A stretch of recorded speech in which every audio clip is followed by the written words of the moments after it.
Hello, everyone. I hope you've been enjoying the Open for Student Success Symposium so far. Thank you to the folks at the Georgia State University Library for having me present today. My presentation is entitled Empowering Students, Zine Creation as a Renewable Assignment. We're going to spend time learning about zines, open pedagogy, renewable assignments, and how you can collaborate with interested parties at your institution to create a similar initiative. My name's Carmen Cole. My pronouns are she, her, hers, and I am the Information Sciences and Business Librarian for the Penn State University Libraries. I'm located at the University Park location. It is right in the middle of the state of Pennsylvania. Before we begin, I would like to recognize that I am presenting from the state of Pennsylvania. The Pennsylvania State University campuses are located on the original homelands of the Erie, Haudenosaunee, the Seneca, Cayuga, Onondaga, Oneida, Mohawk, and Tuscarora, Lenape, Delaware Nation, Delaware Tribe, Stockbridge, Muncie, Shawnee, Absentee, Eastern, and Oklahoma, Susquehannock, and Wazazi, Osage nations. As a land-grant institution, Penn State acknowledges and honors the traditional caretakers of these lands and strives to understand and model their responsible stewardship. We also acknowledge the longer history of these lands and our place in that history. I have included some links in my resources list, including a guide on the Indigenous history of Pennsylvania, how land-grant institutions were and are still complicit in appropriating Indigenous land, and places you can donate to support and pay reparations to the Indigenous people of Pennsylvania. So I mentioned resource list. I have provided a link to the slides I'm using today, if you'd like to follow along, as well as a document with my references and a list of resources to learn more about zines and some of the things I talk about today. So I have a QR code and also a bit.ly link to access those resources. And if you have any problems accessing these, please feel free to reach out. So let's start. What is a zine? It's short for magazine. They're generally homemade. They're inherently anti-professional and pro-mistake. They are unedited documentations of human experiences and opinions, which often have the purpose of finding like-minded others to share relevant information. They're typically photocopied. The text and illustrations are typically black and white. They include typed and handwritten text. There's images or drawings, ephemera, and they're often distributed in a physical format, although digital zines have become more common, with the proliferation of technology and all the advances. They are not commercially available, although some zines have turned into magazines. Zines are self-published, and they generally have very small print runs. So basically, creators have complete freedom to do whatever they want with the content and the format. So Bust and Bitch magazines are two examples of zines that became commercially available, more traditionally published. Zines are not made with monetization in mind.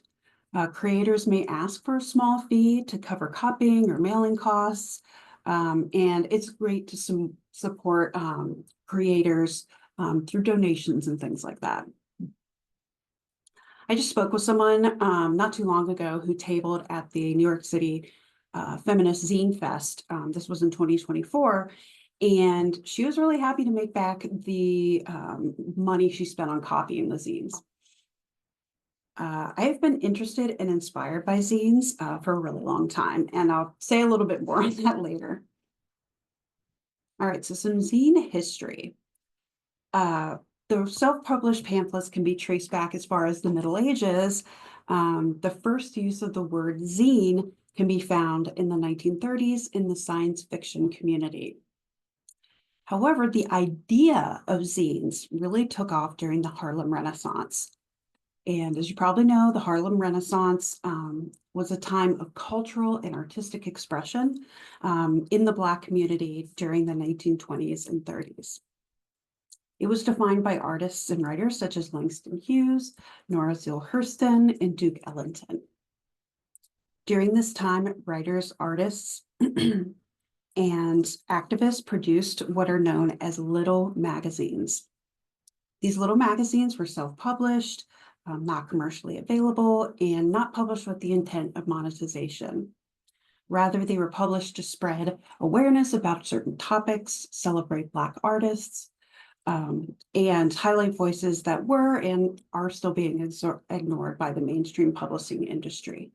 And I've concluded 2 pictures of little magazines and have included resources about them in my resource list. The 1950s and 60s, Beat generation saw the rise of underground presses, and in the mid to late 70s saw an explosion in punk music and culture.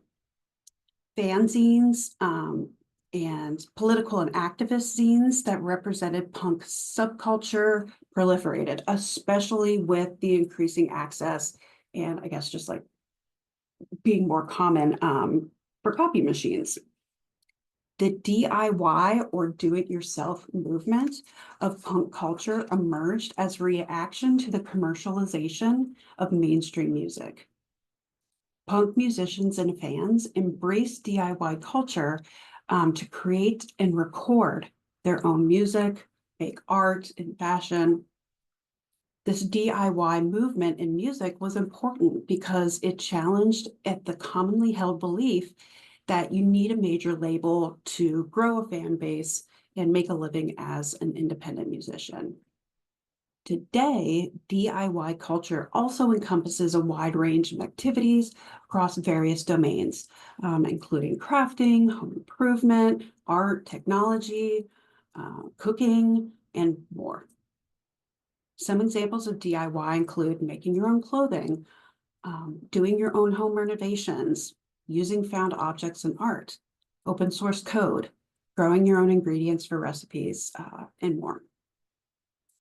The DIY ethos extends to the organization and promotion of punk shows and events, often done by fans and independent promoters, rather than those involved in the traditional music industry. It's important to note that opening critical space for greater consideration of common methodologies across different cultural practices of a wide range of historical contexts. So you can expand your thinking of other DIY contexts to be things like quilting and knitting circles, ham radio, mutual aid societies, community gardens, etc. DIY culture emphasizes independence and self-reliance. Participants take pride in their ability to solve problems and accomplish tasks on their own without necessarily seeking outside assistance. DIY culture also encourages individuals to be resourceful and make the most of what they already have at hand. This can involve repurposing materials, finding alternative solutions to challenges, and improvising with what's available. While DIY projects can be solitary endeavors, DIY culture also fosters a sense of community and collaboration. Enthusiasts often share their knowledge, experience, and projects with others through online forums, workshops, events, makerspaces, and social media platforms. The Riot Girl movement of the 1990s grew out of the punk movement and had its own zine culture. The Riot Girl era is when I became interested in zines. I grew up in the 1990s. Those were my teenage years. And after reading about zines in Sassy magazine, and some of you may remember that, I started ordering zines. They were usually like $1 and a stamp. And you would send that to the distributor or the author, the creator, and they would send you the zine in the mail. And I still have all of my zines from the Riot Girl 1990s era. So in their article, Riot Girl, Revolutions from Within, authors Rosenberg and Garofalo note, the most common means of communication in the Riot Girl community is the zine. Across the country and even internationally, girls produce countless zines. Riot Girl sees zine writing and publishing as a basic method of empowerment.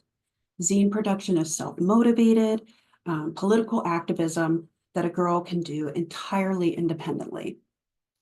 Zines subvert standard patriarchal mainstream media by critiquing society and the media without being censored, and gives girls a safe place to say what they feel and believe.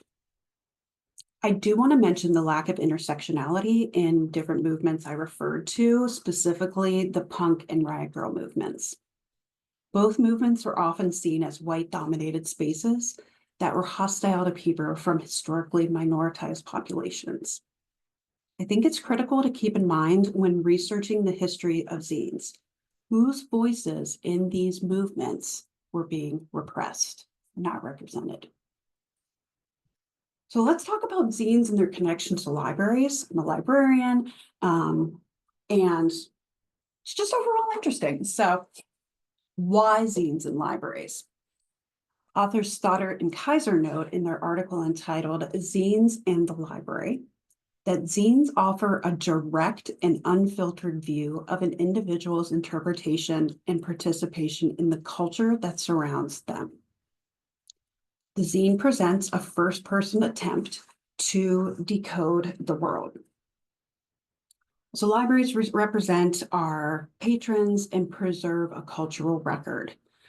We're often responsible for collecting and preserving what historians will use as their records. So what is included and what is omitted in our collections will ultimately affect what's told through history.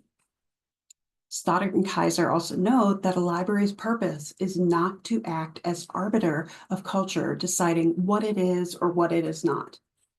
A library is an access point to the information in a culture, and as such, a library's holdings should encompass a wide range of materials to provide as accurate a picture of a cultural time period as possible.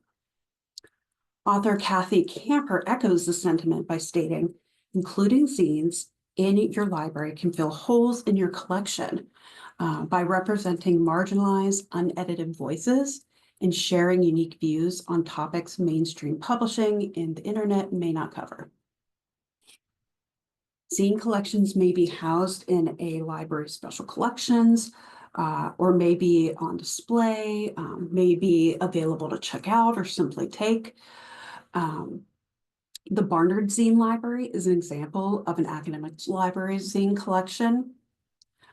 So both academic libraries and public libraries have zine collections. The Denver Public Library has a very large zine collection, so that's an example of a public library. All right, so let's switch gears a little bit and talk about publishing, traditional publishing. In academia, traditional publication is often viewed as the gold standard for research materials. Academics may be published in peer-reviewed journals or publish textbooks through publishing companies such as Pearson. However, there are downfalls to the traditional publishing model, such as exclusivity and limited readership, inequitable distribution of knowledge, the potential for editorial bias and gatekeeping, and less creative control on the part of the authors, copyright restrictions. So we're all at a conference on open education, so we are aware of these pitfalls. Knowledge is often locked behind paywalls, aggregated by companies that own research databases and are inaccessible to those not affiliated with academic institutions. Who is being left out of the scholarly conversation? Author Alan Van Hoy has a wonderful article entitled Who's Left Out of the Conversation? The Problem of Marginalizing Students in the Scholarly Conversation. And that was published in College and Research Libraries News. They state a focus on peer-reviewed journal articles as the gold standard in academic discourse unduly prioritizes certain voices in a format that many students do not understand or feel like they can participate in. These notions can stifle or undervalue the contributions students make and can reinforce the idea that students are not engaged in meaningful discourse. I think Van Hoy has hit upon many of the issues with traditional publishing that I mentioned in the last slide. As we all know, one of the benefits of open education is the opportunity for students to create and distribute their own resources. And academic literature is typically not written by their peers. Let me grab just a bit of my drink here. So let's talk about zines, zine publishing and distribution in comparison to traditional publishing models. In a 2025 Blurb blog post, it's noted that as a zine creator, you determine the layout, images, and content. You can take your zine in any direction you want, because you're the writer, you're the designer, the staff, and the owner. Traditional magazines have a specific focus, publication rules, several hurdles for writers. A zine offers an independent platform where your artistic thoughts and designs can be freely published. These traits address many of the issues traditional publishing may present. Especially notable is the ownership piece. Although I publish in mostly open venues, I have published in journals using the traditional publishing model. That work is behind a paywall and is more restricted copyright-wise. Zines produced by students that are, if they choose, openly licensed, much more flexible in terms of what they're able to do with their creations. Zines as open pedagogy aligns almost perfectly with the 5 R's of open educational resources. Students may retain the right to own and control copies of the zine, reuse the zine themselves or allows others to use the zine in its original or altered form, revise the zine, remix the zine content into something new, and redistribute the zines to others. A resource that has been very inspirational to me is Elvis Bakaitis's blog post from 2019 entitled Zines as Open Pedagogy. They note that zine projects are easily interwoven with concepts of sharing and remixing. A zine could be collectively revised or contributed to by others outside of the classroom. Open licensing can be applied to zines, a great opportunity to discuss the idea of licensing one's work for distribution. Zines as open resources highlight the importance of student voices, getting them to see that they matter as a part of the scholarly conversation and that their rights are being carefully considered. All right, so actually in the classroom, Shepard states, zine pedagogy provides an impetus for exercising and learning traditional collegiate skills like scholarly research, database searching, close reading, critical thinking, applied methods, and analytic writing. Zine making to demonstrate these skills can easily be integrated in the subject matter being taught and aligned with the overall course objectives, learning objectives, course curriculum. Students involved in zine making as a part of a course may more flexibly demonstrate understanding of a particular topic rather than in more traditional deliverables such as papers and for exams. So for example, students could be required to create a zine on their understanding of the scientific method for an introductory biology course. They could summarize a book or an article for an English class. or created a zine describing their student teaching experiences for an upper level education course.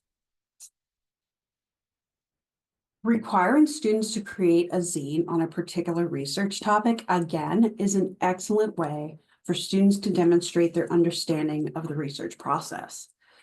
The Simmons University Libraries note that zines allow students to really think about their topics and how they relate to not only their own lives, but the lives of others. Research and education should be about liberating others. Zines are just one way this can happen. On this slide, I've put two examples of research zines. So in the one on the left, a student synthesizes basic linguistic concepts and facts. And in the other, the student presents a brief introduction to Black holes. Research zines may be an individual or a collaborative effort. Working on a collaborative zine may give students the opportunity to practice working as a team, practice giving constructive feedback, and present different perspectives or understanding of a particular topic. All right. What's a renewable assignment? What does that have to do with open pedagogy? And this may be a review for some of you, but for those of you new to the topic, I'm trying to be concise. So I particularly like Amanda Gray's introduction to renewable assignments. Put that link in the resources, of course. Gray notes that traditional, so non-open pedagogy assignments are often very transactional in nature, seen only by the instructor for the purpose of demonstrating mastery and achievement of learning objectives. These assignments are disposable in that once submitted, the material seemingly disappears into the ether. Students will likely not return to the material they've created, and the material is not available to others as a learning object. Students may not be able to access some deliverables, such as discussion posts and instructor feedback, after the course is concluded. So like if you tried to go into Canvas, say, 2 semesters after you've taken a course, more than likely you're not going to be able to access that content. Renewable assignments, on the other hand, embody the open pedagogy principles of collaboration, sharing, and learner agency. By allowing their work to be consulted, reused, or built upon by future students, if they choose, may give students more of a feeling of value in producing work for a course, knowing that their work won't disappear into that ether.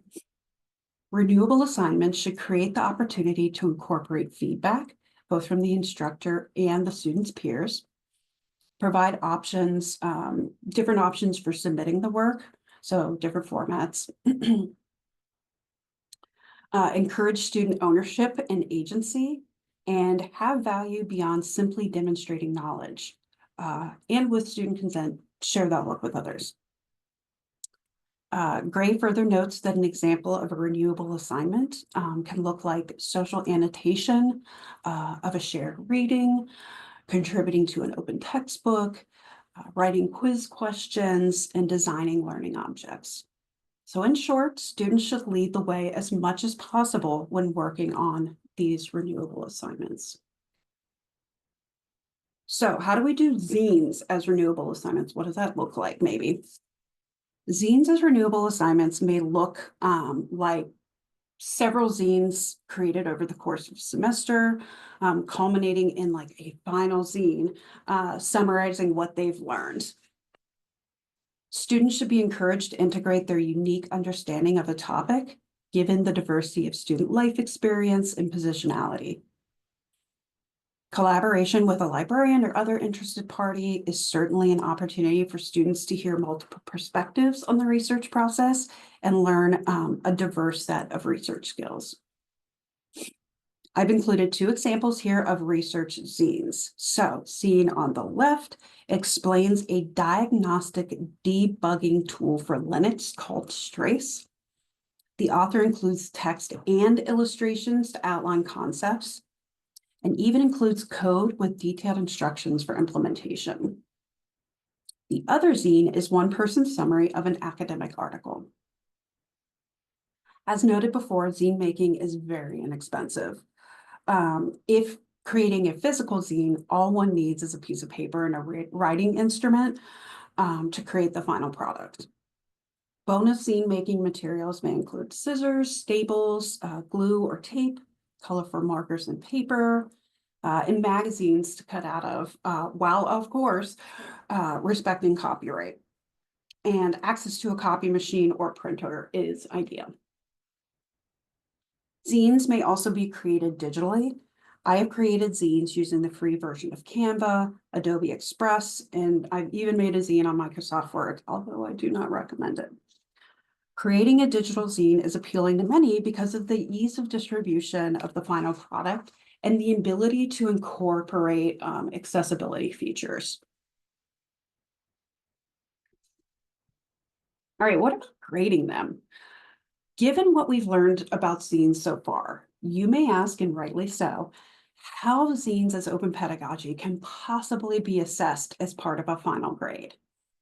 Rather than conforming to a rubric with categories such as grammar and syntax, controlling idea and evidence, how can we create assessments that more fully embrace the tenets of open pedagogy, such as student agency, creativity, and resourcefulness?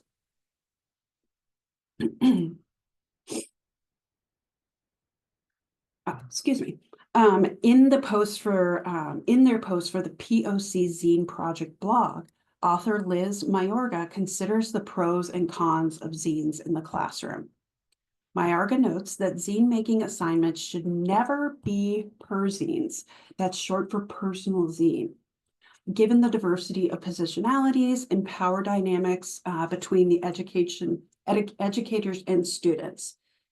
So grading creativity and personal understanding of a topic is inherently subjective.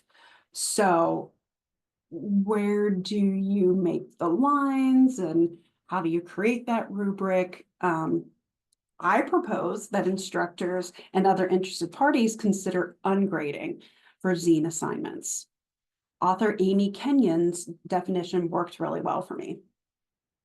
Ungrading is a practice which eliminates or greatly minimizes the use of assigned points or letter grades in a course, focusing instead on providing frequent and detailed feedback to students on their work in relation to the course learning goals. Ungrading is a form of grading for growth, in that the primary purpose of the assessment is to help students learn and improve their knowledge and skills, rather than create a summative score that students use to compare themselves against an external credential. Kenyon also notes that a class using ungrading is typically designed to include multiple avenues for feedback and reflection from the students themselves and as well from peers, the instructor, and sometimes external experts. There are often multiple opportunities to resubmit at least some of the assignments to allow students to learn and improve in response to feedback. I've included a screenshot of a rubric used by educator Alex King in his courses for which students decide their own final grade. And for most institutions, a final grade for a course is required. King requires students to perform self-assessments throughout the semester for which students receive only feedback, no grades. They also stress the importance of involving students in the assessment process. For example, do the self-assessments lack something that students would like feedback on? And you can see that this feedback is like very reflective in nature. I completed the assignment to the best of my ability. I'm proud of my work on this assignment, and I learned something new while making it. I enjoyed making it, and I'm happy with the time and the effort I invested in it. All right, so privacy, consent, licensing. I've touched on how zines as open pedagogy are a great opportunity to teach students about copyright and open licensing. However, I want to ensure that privacy and consent are part of these conversations. For example, a student may be uncomfortable with sharing their work outside of the context of the class. Or perhaps they'd feel more comfortable using a pseudonym or no name at all when sharing their work. It's important to receive student consent on what to do with the zines at the end of the semester. And this could look like a short survey form in which the student details how they would like their zine published. Do they want it published under their own name or another name, like I mentioned, and things like that. Okay, it's the end of the semester and the students have created some really cool zines. What do you do with the zines given the renewable assignment goals? We don't want the zines to disappear in the ether and be seen as more of a disposable assignment. Will you archive the zines in your course LMS site? Post them to a web page, store them in a OneDrive or Google Drive folder for future students to access. And remember, part of the point is students need to be able to access this work once they're done with the course. Ideally, these are going to be shared with future students as learning objects. Will you encourage students to distribute their zine to their peers? So that could be students like in the same major or same college, or just like friends. Is the library interested in archiving the zines in their special collections? Or maybe the library would put copies of the zine in a visible location for checkout or simply for the taking. Could the end of the semester highlight student work in some sort of showcase or exhibit or zine fair? The possibilities for sharing are wide open, and of course, it would be a great opportunity for students to provide their opinions on how they'd like to share their work. All right, so like I've mentioned a few times, I've given you a link to a Google Drive that I created for all of the presentation materials. I've included a list of all the references I've used throughout this presentation. I've also included an extensive list of resources if you'd like to learn more about zines. And for fun, I included a copy of a zine I created using Canva. I've used the zine as an example in the classroom and for zine workshops. I also included a picture of the haul I made from the Pittsburgh Zine Fair this past November in 2024. I got quite a bit, but again, am very passionate about zines. I collect them and I love supporting the makers. So feel free to get in touch with me if you have any questions, ideas, want to collaborate on anything, or if you want to trade zines, I'm always open to that. So thank you so much for listening to my presentation today. Take care, everybody.